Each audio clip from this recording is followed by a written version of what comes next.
this morning you were talking about quite a different aspect of aviation design than we usually hear about. So could you tell us a little bit more about that?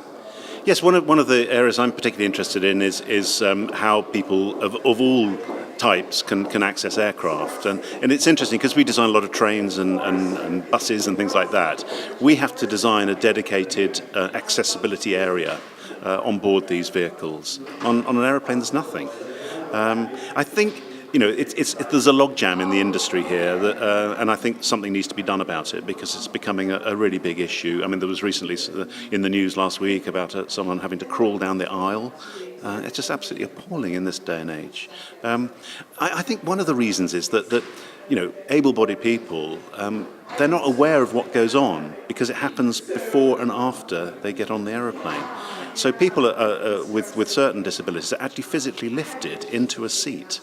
It is crazy. And then they have to wait for everybody to get off and they're lifted back out of their seat onto a temporary wheelchair. There's a number of issues here, quite apart from it being absolutely appalling situation to be in for that person, but also I think there's a health and safety issue for the people lifting, and it's getting to a climax, and I think we do need to really group together as an industry and do something about it. Otherwise I think it will be imposed upon us. And I think you had some ideas this morning about how we might actually make that happen.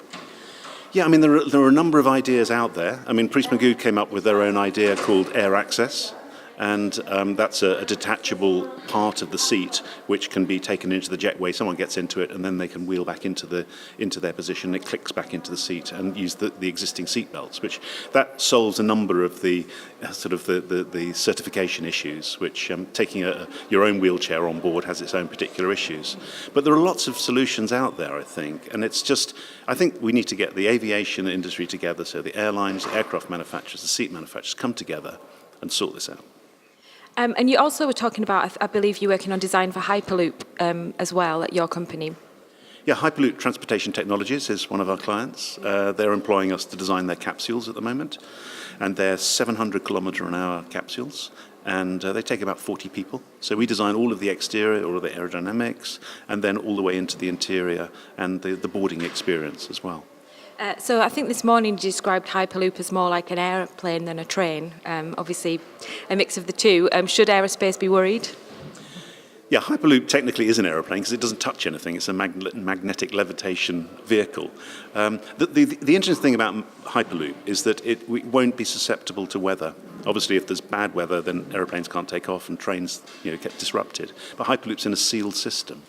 So it's an interesting one. I think it is a competitor to aviation, but it's got some development to do yet. But I think everybody should learn from different industries. I wouldn't say that it's the end of aviation at all. I mean, there's oceans and things like that. But let's see.